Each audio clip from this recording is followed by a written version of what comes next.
आज है 15 मई 2026 दिन शुक्रवार। नमस्कार, दिल्ली न्यूज में आपका बहुत बहुत स्वागत है। चलिए देखते हैं आज की 25 फटाफट काम की और महत्वपूर्ण बड़ी खबरों को। पर इससे पहले वीडियो को लाइक करना बिल्कुल न भूलें। सीएम रेखा गुप्ता ने मंत्रियों अधिकारियों की विदेश यात्राओं पर लगाया ब्रेक। दिल्ली के मुख्यमंत्री रेखा गुप्ता ने मंत्रियों और वरिष्ठ अधिकारियों की विदेश यात्राओं पर ब्रेक लगा दिया। सरकार ने पहले से तय किए गए विदेशी दौरों को भी रद्द कर दिया। इस फैसले का उद्देश्य प्रशासनिक पारदर्शिता को बढ़ाना और अनावश्यक खर्चों पर नियंत्रण करना बताया जा रहा है। अब केवल अत्यंत आवश्यक परिस्थितियों में ही विदेश यात्रा की अनुमति दी जाएगी। इस निर्णय के बाद राजनीतिक और प्रशासनिक हलकों में चर्चा तेज है। दिल्ली में वर्क फ्रॉम होम आदेश लागू, निजी कंपनीज के लिए भी नई टाइमिंग तय। दिल्ली में वायु गुणवत्ता और ट्रैफिक दबाव को देखते हुए प्रशासन ने वर्क फ्रॉम होम से जुड़ा नया आदेश जारी कर दिया है। ये नियम अब सिर्फ सरकारी ही नहीं बल्कि निजी कंपनीज पर भी लागू होगा। इसके तहत कंपनीज को कर्मचारियों की कार्य समय सारणी में बदलाव करने और जरूरत पड़ने पर वर्क फ्रॉम होम की सुविधा देने के निर्देश दिए गए। प्रशासन का कहना है कि इस कदम से प्रदूषण और भीड़भाड़ को नियंत्रित करने में मदद मिलेगी। अफसरों को छोड़नी होगी लग्जरी, सरकारी खर्चों में कटौती के सख्त निर्देश जारी। सरकारी विभागों में अब अफसरों की लग्जरी पर लगाम लगाई जाएगी। प्रशासन की ओर से सख्त निर्देश जारी किए गए जिनमें अनावश्यक खर्चों में कटौती करने और सुविधाओं को सीमित करने की बात कही गई। आदेश के तहत वाहनों, दफ्तरों के रखरखाव और अन्य भव्य सुविधाओं पर नियंत्रण किया जाएगा। सरकार का उद्देश्य प्रशासनिक खर्च घटाकर विकास कार्यों पर अधिक बजट खर्च करना है। दिल्ली के स्कूल से ऑनलाइन बैठक करेंगे शिक्षा मंत्री। 1000 स्कूल्स का होगा रिव्यू। दिल्ली में शिक्षा व्यवस्था को बेहतर बनाने के लिए शिक्षा मंत्री ने बड़ा कदम उठाया। वे राजधानी के स्कूल के साथ ऑनलाइन मीटिंग करेंगे जिसमें करीब 1000 स्कूल्स की समीक्षा की जाएगी। इस बैठक में स्कूल की पढ़ाई, बुनियादी सुविधाएं और प्रबंधन से जुड़े मुद्दों पर चर्चा होगी। अधिकारियों के अनुसार इस रिव्यू का उद्देश्य शिक्षा की गुणवत्ता को सुधारना और कमियों को समय रहते दूर करना है। दिल्ली देहरादून एक्सप्रेसवे पर मुफ्त सफर खत्म, अब यात्रियों को देना होगा toll tax. Delhi Dehradun expressway पर अब यात्रियों को राहत की जगह खर्च का सामना करना पड़ेगा। पहले जिस मार्ग पर फ्री सफर की सुविधा दी जा रही थी वहां अब टोल टैक्स लागू कर दिया गया। इस फैसले के बाद रोजाना सफर करने वाले यात्रियों की जेब पर असर पड़ेगा। अधिकारियों के अनुसार एक्सप्रेसवे के रखरखाव और संचालन के लिए ये शुल्क जरूरी था। दिल्ली में महंगे मोबाइल लूटने वाले गिरोह का भांडाफोड़, पुलिस ने कई आरोपी दबोची। दिल्ली पुलिस ने बड़ी कार्रवाई करते हुए महंगे मोबाइल फोन लूटने वाले एक सक्रिय गिरोह का पर्दाफाश किया। पुलिस ने इस मामले में कई आरोपियों को गिरफ्तार किया। ये गिरोह भीड़भाड़ वाले इलाकों में लोगों को निशाना बनाकर वारदात को अंजाम देता था। जांच में सामने आया कि आरोपी लूटे गए मोबाइल फोन को कम कीमत पर आगे बेच देते थे। पुलिस ने उनके पास से कई मोबाइल और अन्य सामान बरामद किया। 19 राज्यों और केंद्र शासित प्रदेशों में एसआईआर के तीसरे चरण की घोषणा, प्रक्रिया तेज। देश भर में मतदाता सूची को और अधिक सटीक बनाने के लिए विशेष गहन पुनरीक्षण यानी स्पेशल इंटेंसिव रिवीजन के तीसरे चरण की घोषणा कर दी गई। ये चरण 19 राज्यों और केंद्र शासित प्रदेशों में लागू किया जाएगा। इस प्रक्रिया के तहत नए मतदाताओं के नाम जोड़ने, त्रुटियों को सुधारने और सूची को अपडेट करने का कार्य किया जाएगा। चुनाव आयोग का कहना है कि इससे पारदर्शी और शुद्ध मतदाता सूची तैयार करने में मदद मिलेगी। आईजीआई एयरपोर्ट पर डिजिटल निगरानी का असर, 10 दिन में 100 से ज्यादा ई चालान। दिल्ली के आईजीआई एयरपोर्ट पर डिजिटल निगरानी व्यवस्था का असर साफ दिखाई दे रहा है। पिछले 10 दिनों में 100 से अधिक ई चालान काटे गए। ये कार्रवाई यातायात नियमों के उल्लंघन और अव्यवस्था पर नियंत्रण के लिए की गई।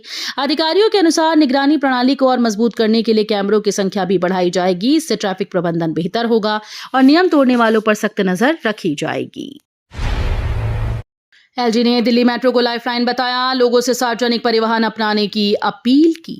दिल्ली के उपराज्यपाल ने दिल्ली मेट्रो को राजधानी की लाइफलाइन बताया। उन्होंने कहा कि शहर में बढ़ते ट्रैफिक और प्रदूषण को देखते हुए लोगों को निजी वाहनों की बजाय सार्वजनिक परिवहन को प्राथमिकता देनी चाहिए। दिल्ली मेट्रो को सबसे भरोसेमंद और तेज साधन बताते हुए उन्होंने इसके अधिक उपयोग की अपील की। अधिकारियों का मानना है कि इससे न सिर्फ यातायात का दबाव कम होगा बल्कि पर्यावरण सुधार में भी मदद होगी।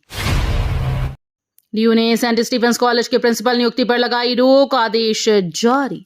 दिल्ली विश्वविद्यालय यानी यूनिवर्सिटी ऑफ दिल्ली ने सेंट स्टीफेंस कॉलेज के प्रिंसिपल नियुक्ति पर रोक लगा दी। प्रोफेसर सुसान इलियास के नाम पर पहले मुहर लग चुकी है, लेकिन अब इस प्रक्रिया को फिलहाल स्थगित कर दिया गया। प्रशासन का कहना है कि नियुक्ति प्रक्रिया से जुड़े कुछ तकनीकी और नियमों की जांच की जा रही है। इस फैसले के बाद कॉलेज और विश्वविद्यालय के बीच चर्चा तेज हो गई। दिल्ली में सुबह की सैर करने वालों को डीडीए की सौगात, पार्कों में फ्री एंट्री। दिल्ली में सुबह की सैर करने वालों के लिए राहत भरी खबर है। दिल्ली विकास प्राधिकरण ने बड़ा फैसला लेते हुए टिकट वाले पार्क में सुबह 10 बजे तक फ्री एंट्री देने की घोषणा की। इस कदम से सुबह घूमने और व्यायाम करने वाले लोगों को सीधा फायदा होगा। अधिकारियों का कहना है कि इससे लोगों को स्वस्थ जीवन शैली अपनाने के लिए प्रोत्साहन मिलेगा। आईजीआई एयरपोर्ट पर कस्टम की बड़ी कार्रवाई, चांदी रंग में छिपा 350 ग्राम सोना जब्त। दिल्ली के आईजीआई एयरपोर्ट पर कस्टम विभाग ने बड़ी कार्रवाई करते हुए 2 यात्रियों को पकड़ा। जांच के दौरान उनके पास से करीब 350.50 ग्राम सोना बरामद हुआ, जिसे चांदी जैसा रंग चढ़ाकर छिपाने की कोशिश की गई थी। अधिकारियों के अनुसार यात्रियों ने सोने की तस्करी को बेहद चालाकी से अंजाम देने की कोशिश की, लेकिन स्कैनिंग और तलाशी के दौरान मामला पकड़ में आ गया। नीट यूजी 2026 पेपर लीक में सीबीआई की कार्रवाई, 2 और गिरफ्तार, कुल 7 आरोपी दबोचे। नीट यूजी 2026 पेपर लीक मामले में सीबीआई की जांच तेज हो गई। एजेंसी ने कार्रवाई करते हुए 2 और आरोपियों को गिरफ्तार किया, जिसके बाद अब तक कुल 7 लोगों की गिरफ्तारी हो चुकी है। आरोप है कि परीक्षा से पहले प्रश्न पत्र लीक कर संगठित तरीके से धांधली की साजिश रची गई थी। सीबीआई अब पूरे नेटवर्क की कड़ियों को जोड़ने में जुटी है। अधिकारियों के मुताबिक आगे और गिरफ्तारियां हो सकती हैं। दिल्ली में महारानी बाग से जैतपुर 9 किलोमीटर सड़क तैयार, जल्द फर्राटा भर सकेंगे लोग। दिल्ली के लोगों के लिए बड़ी राहत की खबर है। महारानी बाग से जैतपुर तक करीब 9 किलोमीटर लंबा सड़क स्ट्रेच अब तैयार हो गया है। इस नई सड़क के शुरू होने से इलाके में ट्रैफिक जाम की समस्या काफी हद तक कम होने की उम्मीद है। स्थानीय लोगों को अब सुगम और तेज आवागमन की सुविधा मिलेगी। अधिकारियों के अनुसार ये मार्ग जल्द ही आम जनता के लिए खोल दिया जाएगा। कैबिनेट विस्तार की अटकलें तेज, सीएम योगी का दिल्ली दौरा बना सियासी चर्चा का केंद्र। कैबिनेट विस्तार को लेकर राजनीतिक हलचल तेज हो गई। इसी बीच उत्तर प्रदेश के मुख्यमंत्री योगी आदित्यनाथ का दिल्ली दौरा चर्चा में है। इस दौरान उन्होंने केंद्रीय गृह मंत्री अमित शाह और बिहार के मंत्री नितिन नवीन से मुलाकात की। इन बैठकों को संभावित कैबिनेट विस्तार और संगठनात्मक बदलाव से जोड़कर देखा जा रहा है। हालांकि आधिकारिक तौर पर किसी बड़े फैसले की पुष्टि नहीं हुई, लेकिन राजनीतिक गलियारों में कई तरह की अटकलें तेज हो गई। दिल्ली में बस में महिला से कथित गैंगरेप, चालक कंडक्टर पर गंभीर आरोप। दिल्ली में एक महिला के साथ बस के अंदर कथित रूप से गैंगरेप की सनसनीखेज घटना सामने आई। जानकारी के अनुसार महिला बस में सफर के दौरान कुछ समय पूछने के लिए रुकी थी। इसी दौरान ड्राइवर और कंडक्टर पर उसे जबरन बस में खींचकर उसके साथ दुष्कर्म करने और बाद में बाहर फेंकने का आरोप है।